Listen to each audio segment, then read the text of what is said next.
আমার স্ত্রী লিজার অদ্ভুত আচরণ লক্ষ্য করছি বেশ কিছুদিন। হঠাৎই কেমন যেন উদাস হয়ে গেছে চঞ্চল মেয়েটা। তাকে আমি কোনো দিক দিয়ে অসুখী রাখিনি। আমাদের 4 বছরের সংসার। তাকে ভালোবেসে বিয়ে করেছিলাম। এতদিন সব ঠিকঠাকই ছিল, কিন্তু বিপত্তি বাধে সপ্তাহখানেক আগে। তার একটা বদঅভ্যাস ছিল, দিন নেই রাত নেই এই সেই অভিযোগ লেগেই থাকতো। কর্মস্থলের চাপ, সাংসারিক চাপ সামলে তার অভিযোগ শোনাটা আমার কাছে ক্রমেই অসহ্যকর হয়ে উঠছিল। সেদিন সে সব লিমিট ক্রস করে ফেলে। অফিস থেকে ফেরা মাত্র নিজের গোটা দিনে জমানো অভিযোগের বাক্স খুলে বসে, যেন সারাদিন ধরে সব কাজকাম ফেলে এগুলোই টুকেছে। বসের বকাঝোকা শুনে এসে তার এসব আজাইরা পেঁচালে আমার কান দুটো গরম হয়ে উঠল। রাগে মস্তিষ্ক ফেটে পড়ার উপক্রম। নিজের ওপর নিয়ন্ত্রণ হারিয়ে তার ফর্সা নরম গালে আমার শক্ত হাতের 5 আঙুলের দাগ বসিয়ে দিলাম। সে শুধু অবাক চোখে চেয়েছিল। যে দিনে 24 ঘন্টায় অভিযোগের খাতা খুলে বসে থাকে, সে সেদিন আশ্চর্যজনকভাবে কোনো প্রতিবাদই করেনি। সেই দগদগে লাল দাগগুলো নিয়ে কেবল নিঃশব্দে পিছু হটে গেছিল। পরদিন থেকে তার মধ্যে আমূল পরিবর্তন লক্ষ্য করি। খুব দরকারি কথা ছাড়া কোনো কথাই বলছে না। আমার সব কথা শুনেই চলেছে, কিন্তু তাতে প্রাণ ছিল না। সে যাই হোক, সব তো আমার মন মতোই হচ্ছিল। বউ মনের মতো হয়ে গেছে, আর কোনো অভিযোগ করে না। তবু কেন যেন ব্যাপারটা ভালো লাগছে না আমার। কোনো অদৃশ্য শূন্যতা আমাকে ঘিরে ধরছে। আজ ভেবেছি এ ব্যাপারেই বউয়ের সাথে বসবো। বিকেলের মিষ্টি আবহাওয়া, আজকে আমার ডে অফ। মেজাজটা বেশ ফুরফুরে। ব্যালকনিতে বসে বউকে বললাম চা দিয়ে যেতে। সে চা দিতে এলো। চা রেখে চলে যেতে উদ্যত হলো। আমি হাতটা ধরে বললাম, যেও না, বসো, কথা আছে। সেও বাধ্য মেয়ের মতো বসে পড়ল। তার দৃষ্টি বাইরের দিকে। আমার দিকে সে তাকায় পর্যন্ত না। যতটা সম্ভব কোমল স্বরে বলার চেষ্টা করলাম, কি হয়েছে লিজা? আমার প্রতি তুমি এতটা উদাসীন কেন? লিজা বাইরের দিকে চেয়েই বলল, কই, কিছু হয়নি তো। উদাসীন আবার কখন হলাম? তোমার সব প্রয়োজনেই তো আছি। আমি এবার ওর দুগালে হাত রেখে মুখটা আমার দিকে ঘুরিয়ে বললাম, কিছু হয়নি তো আমার দিকে তাকাচ্ছ না কেন? তার চোখের দিকে লক্ষ্য করলাম। কেমন যেন ঘোলাটে হয়ে আসছে তার চোখ জোড়া। সে ঘোলাটে চোখেই বলল, এতে কি কিছু যায় আসে সৈকত? তোমার সব কথা তো শুনছি। তোমার লক্ষ্মী বউ হবার চেষ্টা করছি। তাকানো না তাকানোতে কি যায় আসে? তোমার দিকে খুব বেশি মনোযোগ দিতে গিয়ে যদি আবারও তোমার প্রতি অভিযোগী হয়ে উঠি। লিজার কথা শুনে একটু একটু আঁচ করতে পারলাম তার পরিবর্তনের কারণ। সে নিশ্চয়ই সেদিনের ঘটনায় অভিমান করেছে। যদিও সেদিনই ক্ষমা চেয়ে নিয়েছিলাম, সেও তো ক্ষমা করে দিয়েছিল। তবে আবার এই অহেতুক মনোমালিন্যের কারণ ঠিক মাথায় আসছে না আমার। তবু বললাম, সেদিনের জন্য এখনো রাগ করে আছো? সরি বলেছি তো। ওকে, আবারও সরি। তবু আমার প্রতি এতটা উদাসীনতা পুষে রেখো না। আমার যার ভালো লাগছে না তোমার এই উপেক্ষা। লিজার ঠোঁটের কোণে এক রহস্যময় কাতর হাসি ফুটে উঠল। গাল থেকে আমার হাত জোড়া সযত্নে নামিয়ে নিজের হাতের মুঠোয় নিয়ে বলল, উপেক্ষা? সেটা আমি নিজেকে করতে পারি, তবুও তোমাকে নয়। চিন্তা করো না, যতক্ষণ বেঁচে আছি আমি তোমার পাশেই আছি। কথাটা বলতে গিয়ে যেন লিজার গলাটা সামান্য কেঁপে উঠল। গভীর কালো চোখ দুটিও টলমলে উঠল। তবে সেসব আড়াল করতে তৎক্ষণাৎই উঠে চলে গেল রান্নাঘরের দিকে। তার এহেন আচরণে আমিও কিঞ্চিত ব্যথিত হলাম। ভাবলাম নরম মনের মেয়েটাকে হয়তো একটু বেশিই কষ্ট দিয়ে ফেলেছি। সে যাই হোক, ভালোবাসি তো। ভালোবাসা দিয়ে মেরামত করে নেব সে ক্ষত। তবে ওর এমন শান্ত আচরণ আমাকে পোড়াচ্ছে।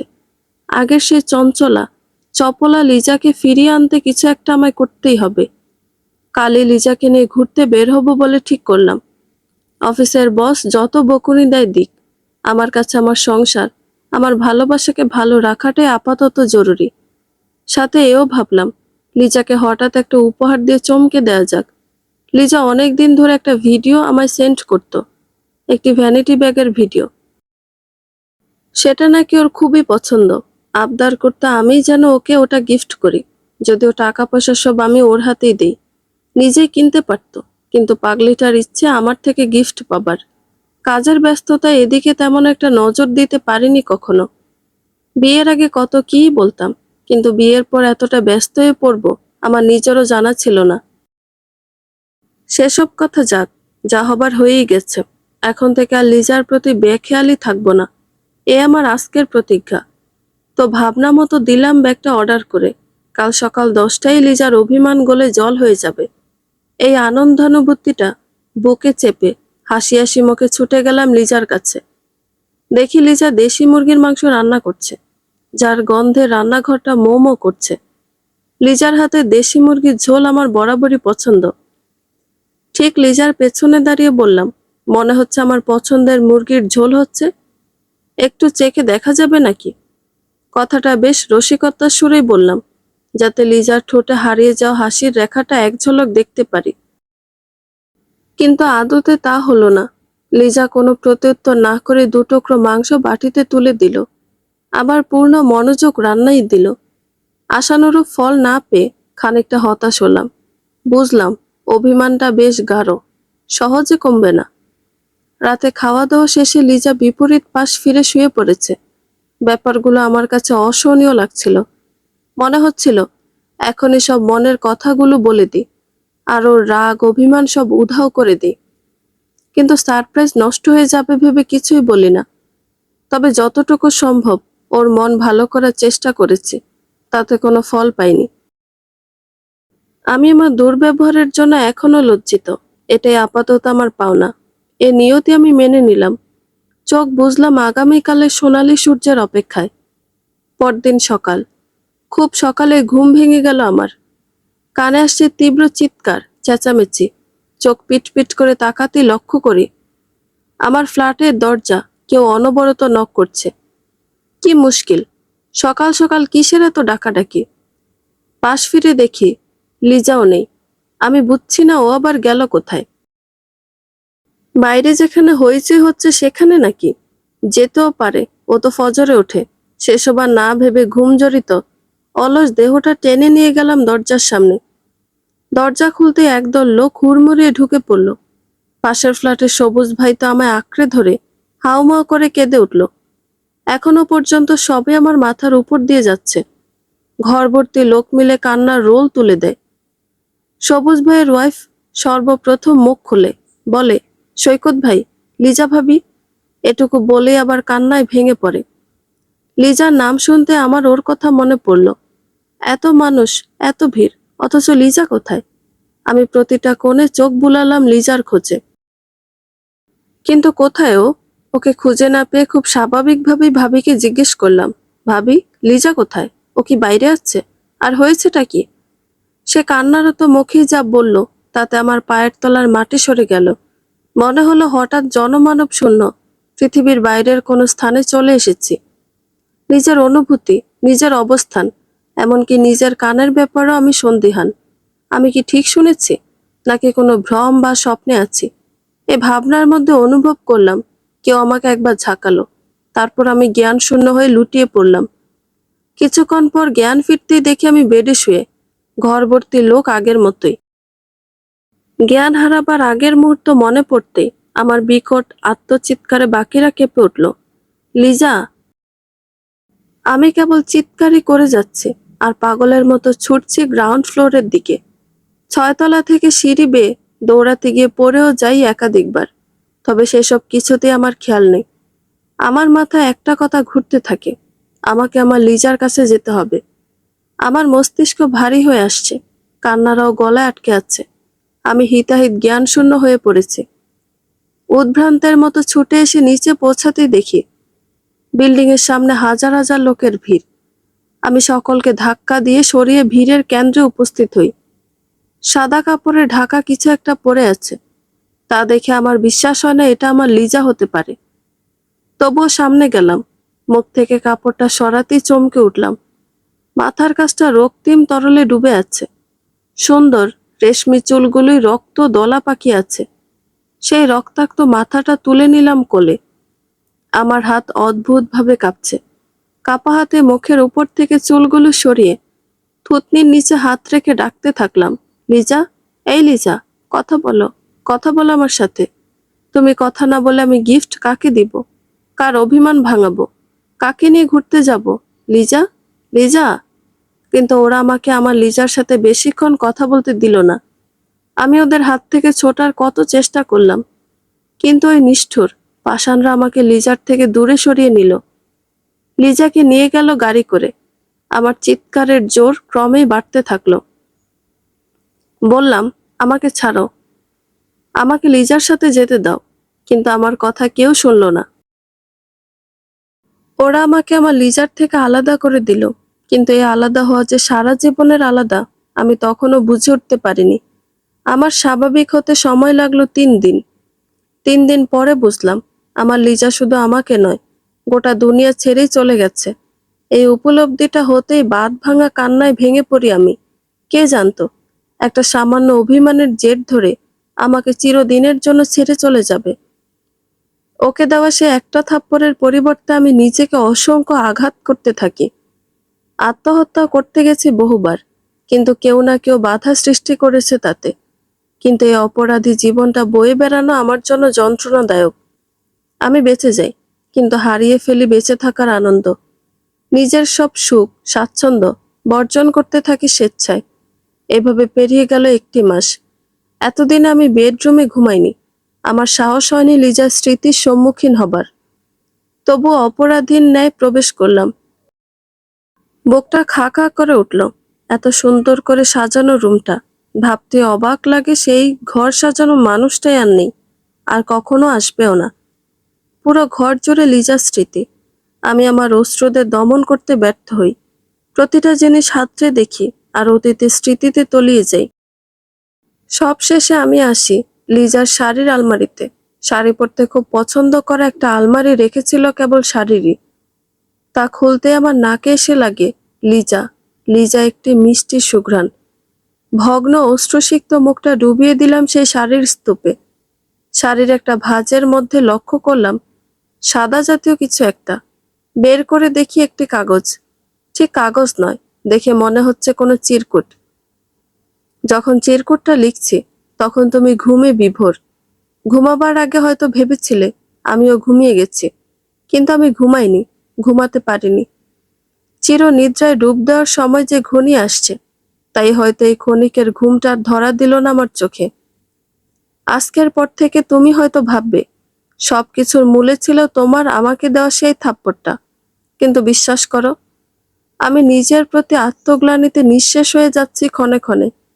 বারবার মনে হয়েছে অধৈর্য আমি হয়েছি, না চাইতেও তোমায় অনেক বিরক্ত করে ফেলেছি। তাই তো এতটা কঠোর সিদ্ধান্তে উপনীত হতে বাধ্য হয়েছ। এ পর্যন্ত মেনে নিয়ে আমি নীরব ছিলাম, কিন্তু তুমি যখন বললে আমি তোমায় উপেক্ষা করেছি, সেটা আমায় আরো কষ্ট দিচ্ছিল। আমি তোমায় উপেক্ষা করিনি, শুধু ভুগেছি আত্মদ্বন্দ্বে। ভেবেছি আমি হয়তো তোমার জীবনের অন্যতম সমস্যা, কিন্তু উল্টো তুমি যখন ক্ষমা প্রার্থনা করলে, কোনো উত্তর ছিল না আমার কাছে। তোমাকে আমি নিজের চেয়েও বেশি ভালোবেসেছি, এখনো বাসি, কিন্তু আমি এভাবে আর থাকতে পারছি না। আমার বারবার মনে হচ্ছে আমি তোমার জীবনে থাকলে তুমিই ভালো থাকবে না। আজ মিটমাট করে নিল, কাল আবারও একই ঘটনা ঘটতে কতক্ষণ? এভাবে কি বেঁচে থাকা যায় বলো? আর আমি তোমায় ছেড়ে অন্য কারোর সাথে নিজেকে ভাবতেও পারি না। আমি চাই তুমি ভালো থাকো, সেটা আমার সাথে হোক কিংবা আমাকে ছাড়া। একবার যে সম্পর্কে ফাটল ধরে তার কখনো ঠিক হয় না। আর এতটা মানসিক যন্ত্রণা বয়ে বেঁচে থাকাটা আমার কাছে অসম্ভব হয়ে উঠেছে। জানি না আমায় ছাড়া তুমি ভালো থাকবে কিনা, কিন্তু আমার তোমার কাছে শেষ চাওয়া তুমি ভালো থাকো। জানি জোর করে কখনো ভালো থাকা যায় না, তবুও চেয়ে বসলাম। হয়তো ভাববে আমি স্বার্থপর, নির্বোধ, জীবন থেকে পালিয়ে বাঁচতে চাচ্ছি। বিশ্বাস করো, এগুলো আমিও উপলব্ধি করছি, তবে নিজেকে আর আটকাতে পারছি না। যে ক্ষত আমাকে আজ এই পর্যন্ত নিয়ে এসেছে, তা দ্বিতীয়বার সইবার মতো ক্ষমতা আমার নেই। যদি পারো আমায় ক্ষমা করে দিও। জানি কোনো না কোনো সময় তুমি আমার শাড়ির আলমারির কাছে আসবে, শাড়িগুলোর ভাঁজে হয়তো আমাকে খুঁজবে। তাই এই চিরকুটটা রেখে গেলাম সেই শাড়িরই ভাঁজে। চিরকুটটা পড়ে বাকরুদ্ধ হয়ে যাই আমি। সবসময় সামনে থাকা মানুষটার মনের অবস্থা বুঝতেও এত বড় ভুল হয়ে গেল। আমার অপরাধ বোধ যেন ক্রমেই বাড়তে থাকলো। ভেতরের হাহাকারটা দ্বিগুণ হয়ে উঠল। লিজার মৃত্যুর কারণ হিসেবে আমার নিজেকে দায়ী মনে হচ্ছে।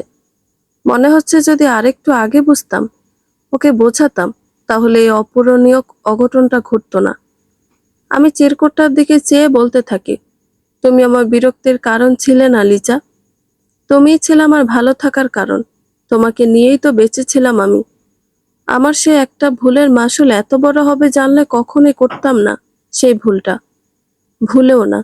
কি হয়ে গেল বলো? এত ভুল বোঝাবুঝি কেন হলো এই স্বল্প সময়?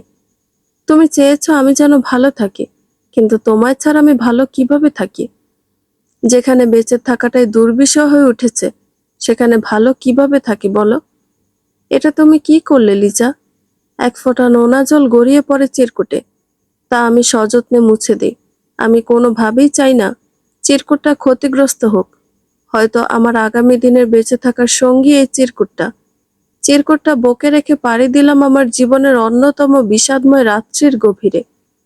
পেরিয়ে যায় আরো 2টি বছর। এখন কিছুটা স্বাভাবিক জীবনযাপনে ফিরেছি। অফিস থেকে বাসা, বাসা থেকে অফিস, এই অস্বাভাবিক জীবনের অবসান ঘটেছে। এখন টুকটাক বন্ধুদের চায়ের আড্ডায় বসি। এমনই এক সন্ধ্যায় কথায় কথায় বন্ধু সবুজ বলল, সৈকত, অনেক হলো তো, এবার জীবনটা নতুন করে শুরু কর। আন্টি তোকে নিয়ে অনেক দুশ্চিন্তায় থাকে। বিয়েটা যদি করে নিস তাহলেই আন্টি চিন্তামুক্ত হয়।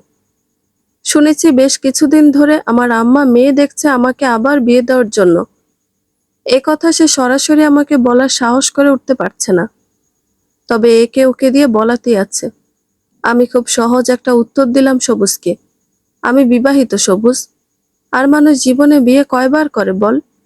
এটা আমার আম্মাকে বুঝিয়ে বলিস প্লিজ। বিপরীতে সবুজকে কিছু বলার সুযোগ না দিয়ে উঠে চলে আসি আমি। এই ধরনের আলাপ শুনতে আমার মোটেই ভালো লাগে না। এসব থেকে বাঁচতে সিদ্ধান্ত নেই দেশের বাইরে চলে যাবার। বড় মামা ইউরোপ থাকার সুবাদে সেই সুযোগটা দ্রুতই পেয়ে যায়। ইউরোপ গিয়ে জীবনটা বেশ হালকা লাগতে শুরু করে। নতুন পরিবেশে, নতুন হওয়ায় নিজেকে নতুনভাবে আবিষ্কার করি। কাজের ফাঁকে টুকটাক ঘোরাঘুরি, প্রকৃতি বিলাস, আর তার সাথে লিজার স্মৃতি, এই তো বেশ যাচ্ছে দিন। তবে মাঝে মাঝে অপরাধ বোধটা ঠিকই ঘিরে ধরে। আমি মেনে নিয়েছি আমি এটারই প্রাপ্য। সে অপরাধ বোধে পুরেও যেন আমি এক প্রকার স্বস্তি পাই। মনে হয় এই অপরাধ বোধের মাধ্যমেই লিজার সান্নিধ্যে আছে। এভাবে কেটে যায় 4 বছর। একদিন হঠাৎ শুনি আম্মা অনেক অসুস্থ হয়ে পড়েছেন।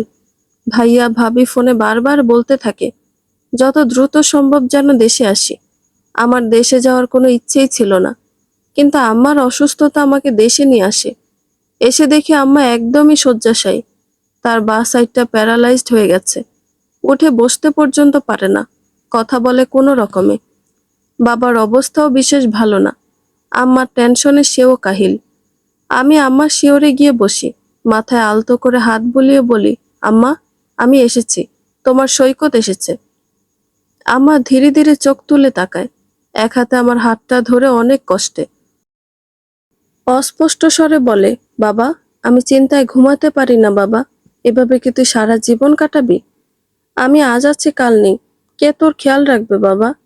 যে গেছে সে তো আর ফিরে আসবে না, কিন্তু তোর জীবনটা তো পড়ে আছে বাবা। এসব কথা আমি সচরাচর কানে নিই না, কিন্তু আজ অদ্ভুতভাবে আমার কষ্ট লাগলো। নিজের জন্য নয়, আমার শয্যাশায়ী মায়ের জন্য। কোনো বিষয়ে একটা মানুষ কতটা দুশ্চিন্তায় ডুবে থাকলে এই অবস্থায়ও এগুলো বলতে পারে। আমার মনে হতে থাকে লিজাকে যেভাবে কষ্ট দিয়েছি, অসুস্থ মাকেও দুশ্চিন্তায় রেখে একই কষ্ট দিচ্ছি। এরই মধ্যে আম্মা বলে বসে, তুই আসবি বলে আমি বড় বউকে দিয়ে রেহেনা আর ওর মেয়েকেও আসতে বলিয়েছি। আমার চাচাতো বোন রেহেনা মনে আছে তোর? ওর মেয়ে মিতু, ভারী মিষ্টি মেয়ে। এটুকু শুনে আমি উঠে পড়ি। আমার আর কিছু বুঝতে বাকি নেই, আর তা শোনার ধৈর্য নেই। আমাকে উঠে যেতে দেখে করুণ স্বরে আম্মা বলতে থাকে, যাস না বাবা, শোন আমার কথাটা। কিন্তু আমি শুনিনি। এসব কথা আমার সহ্যই হয় না। আমি দ্রুত বাড়ি থেকে বেরিয়ে যাই। প্রতিজ্ঞা করি রেহেনা খালা না যাওয়া পর্যন্ত আর বাড়ি আসবো না। আজ লিজার ৬ষ্ঠতম মৃত্যুবার্ষিকী। একগোছা সাদা গোলাপ নিয়ে বাধাই করা কবরটার সামনে আমি হাঁটু মুড়ে বসি। সমাধি ফলকে স্পষ্ট অক্ষরে লেখা, মরহুমা লাইলাতুল লিজা। পিতা মোহাম্মদ সাইফুল, স্বামী সৈকত সারোয়ার। দেখো অবস্থা, পৃথিবী ছেড়ে গেছে যার কারণে মৃত্যুর পরও তার নাম বয়ে বেড়াচ্ছে কিভাবে। স্বামী না হয়ে লেখাটা আসামি হলো মন্দ হতো না। কথাগুলো ভাবতে ভাবতে না চাইতে এক অপ্রীতিকর ব্যঙ্গাত্মক হাসি ছুঁয়ে গেল আমার ঠোঁট। ফুলগুলো কবরের উপরে রেখে আগরবাতি জ্বালিয়ে খোদার দরবারে দুহাত তুললাম। দোয়া করলাম আমার লিজা যেন ভালো থাকে। আমার চোখে এখন আর কান্নারা ভিড় জমায় না, বরং লিজার জন্য দোয়া করতে পারাটাই আমার কাছে এক ধরনের প্রশান্তি। মনে হয় অন্তত তার জন্য কিছু করতে পেরেছি। বেঁচে থাকলে হয়তো ওর সব চাওয়া পূরণ করে উঠতে পারিনি, কিন্তু এই যে না চাইতেও কিছু করতে পারছি, এটা বরং আমাকে পুলকিতই করে। তবুও মনের কোণে কোথাও একটা ভেঙেই আসে। সেই সূক্ষ্ম ব্যথাটা এই মুহূর্তেও মাথাচাড়া দিয়ে উঠেছে। যতই চেষ্টা করে নিজেকে তৃপ্ত রাখতে, তা সম্ভব নয়, কারণ তৃপ্তিটাই যে হারিয়ে গেছে বছর 6 আগে। অতৃপ্ত হয়ে বেঁচে থাকাটা হয়তো কঠিন, কিন্তু অসম্ভব নয়। এই তো দিব্যি বেঁচে আছে, এভাবেই হয়তো বেঁচে থাকবো, কিন্তু কোনো কিছুই যে এই অতৃপ্তি গোছাতে পারবে না, সে ব্যাপারে আমি নিশ্চিত। কয়েক মাস পেরিয়ে গেছে আমার দেশে আসার। মায়ের অসুস্থতা দিন দিন বেড়েই যাচ্ছে। বাবা, ভাইয়া, ভাবি সকলের একটাই কথা, আর যেন দেশ না ছাড়ি, দেশেই ভাইয়ার ব্যবসায় জয়েন করি। আর আম্মার তো একটাই কথা সব সময়, নিজের এতটা অবনতি নিয়ে সে যতটা না ভাবে, তার চেয়েও বেশি ভাবে আমাকেও রেহেনা খালার মেয়ের সাথে বিয়ে দেওয়ার কথা। সে মেয়েও নাকি সব জেনেও আমায় বিয়ে করতে রাজি, অথচ সে একটা ওয়েল এডুকেটেড, ইয়ং, আনমেরিড মেয়ে। তার এমন বোকা সিদ্ধান্তের কোনো কারণে আমি খুঁজে পাই না। লিজা যেমন স্বেচ্ছায় আত্মহুতি দিয়েছে, সেও আবার সেই ইচ্ছায় পোষণ করে কিনা কে জানে। ভালোবাসাহীন জীবন কাটানোর সিদ্ধান্ত আমার কাছে আত্মহুতিরই সমতুল্য। তার সাহসও আছে বলতে হয়। এমন প্রাণঘাতী সিদ্ধান্ত কজনই বা নিতে পারে। যদিও কখনো তার সাথে আমার সরাসরি সাক্ষাৎ হয়নি, সব আম্মা আর ভাবির কাছ থেকে শোনা। এসব কথা বলতে আম্মাকে বারবার বারণ করি, তবুও বলে।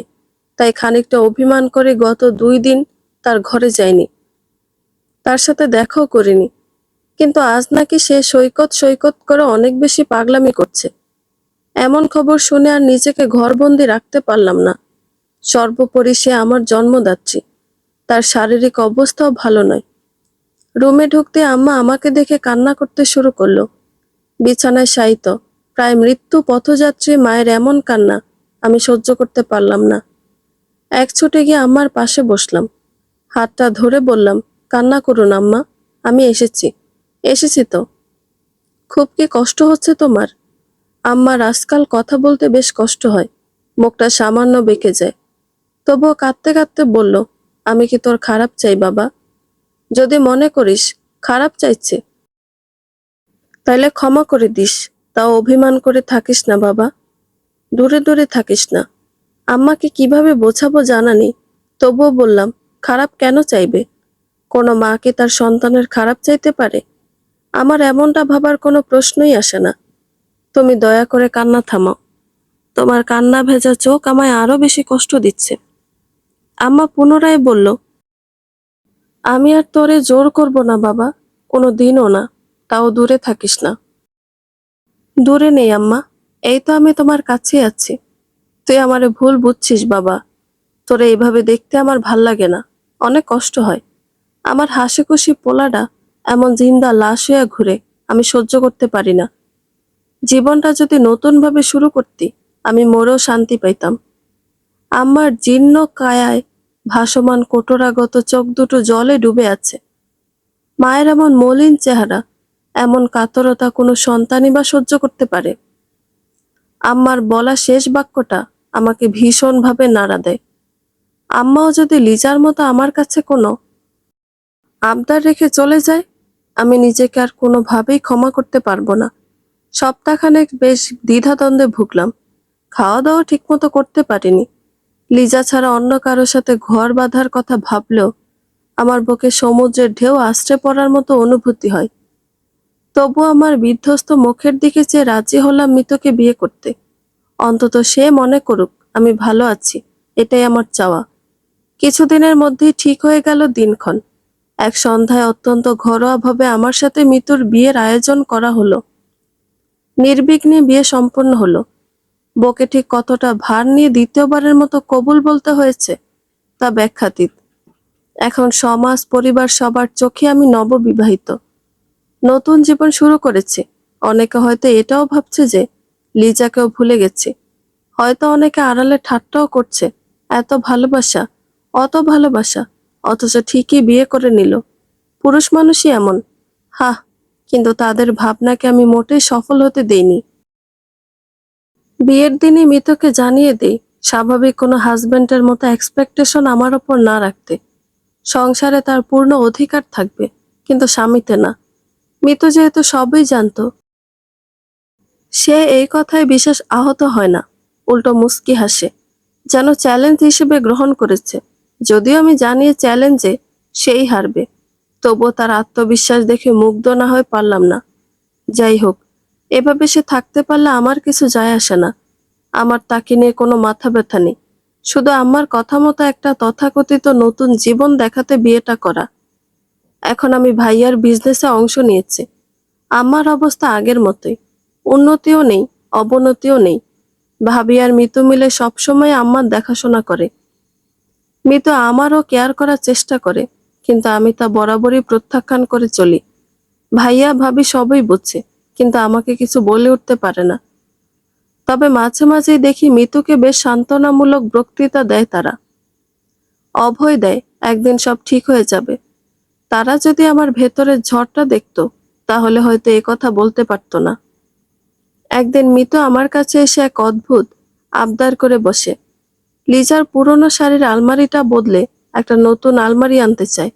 তাতে আমার বুকটা ধক করে ওঠে, কিন্তু আমি কোনো বাধা দিতে পারি না, কারণ সংসারের অধিকারটা তাকে আমিই দিয়েছিলাম। সে তার মতো সাজাতে চাইবে, এটাও স্বাভাবিক, কিন্তু এমন কিছু চেয়ে বসবে তা আমার ভাবনাতে ছিল না। আমি বাকরুদ্ধ হয়ে যাই, কিছুই বলতে পারি না। অপরদিকে সে আমার নীরবতাকে সম্মতির লক্ষণ ভেবে নতুন আলমারির অর্ডার দিয়ে দেয়। অথচ লিজার সেই চিরকুটটা এখনো ওই আলমারিতে, ওই শাড়িগুলোর ভাঁজে অবস্থিত। মিতু চলে যেতে আমি চিরকুটটা বের করে নিজের ওয়ালেটে রাখি। এভাবে লিজার স্মৃতি স্টোর বন্দি হয়ে যাবে ভাবতেই খারাপ লাগে আমার। নতুন আলমারি চলে এসেছে ঠিক পুরনো আলমারির জায়গায়, আর পুরনো আলমারির স্থান হয়েছে স্টোর রুমে। এখন প্রায় মধ্যরাত, আমার চোখে ঘুম নেই। মনটা পড়ে আছে স্টোরে অবস্থানরত আলমারিটার কাছে। হঠাৎ উঠে চিরকুটটা নিয়ে যেতে থাকলাম স্টোর রুমের দিকে। সেটা বোধহয় মিতুও লক্ষ্য করলো, তবে কিছুই বলল না। স্টোর রুমটা নিচতলায়, অনেক পুরনো আর অযত্নের বলেই এটাকে স্টোর রুম বানানো হয়েছে। রুমে ঢুকে দেখি আলমারিটা রাখা এক পল্লা ভাঙা জানালাটার কাছে। সেই ভাঙা ফাঁকা অংশ দিয়ে চাঁদের কিরণ এসে লাগছে আলমারিটার একপাশে। ফোনের ফ্ল্যাশ জ্বালালাম না, ওই ক্ষীণ আলোকে অনুসরণ করে এগিয়ে চললাম। গিয়ে দাঁড়ালাম সে আলোর নিচে। চিরকুটটা বের করলাম বুক পকেট থেকে। যদি এই স্বল্প আলোয় সেটি পড়া অসম্ভব, তবে চকচকে কাগজটার প্রতিটা অক্ষরই আমার মুখস্থ। চিরকুটটা সামনে থাকলে মনে হয় যেন স্বয়ং লিজাই আমার সামনে আছে। আলমারির সাথে হেলান দিয়ে চিরকুটের দৃষ্টি নিবদ্ধ রেখে লিজার উদ্দেশ্যে জমানো অনুভূতিগুলো উড়িয়ে দিলাম মধ্যরাতের ধোঁয়াশায়। লিজা, তুমি কি জানো তোমার সব অভিযোগই শতভাগ সত্য? তোমার কোনো কথাই আমি কখনো রাখতে পারিনি। এই যেমন তুমি চেয়েছিলে আমি ভালো থাকি, কিন্তু দেখো আজ আমি সবচেয়ে খারাপ আছি। তোমার দহনেই পুড়ে ছাই হয়ে যাচ্ছে। আমি নিশ্চিত নই যে এই খারাপ থাকা কখনো কাটিয়ে উঠতে পারবো কিনা। তোমার অভিযোগের বিয়োজন আর হলো কই? বিয়োজন তো হলো শুধু অভিযোগকারীর। বন্ধুরা, গল্পটি ভালো লেগে থাকলে একটা লাইক করে দিবেন, এবং গল্প সম্পর্কে কোনো মতামত জানানোর থাকলে কমেন্ট করতে পারেন। নতুন নতুন আরো গল্প শোনার জন্য চ্যানেলটি সাবস্ক্রাইব করে পাশেই থাকবেন। ধন্যবাদ সবাইকে, ভালো থাকবেন।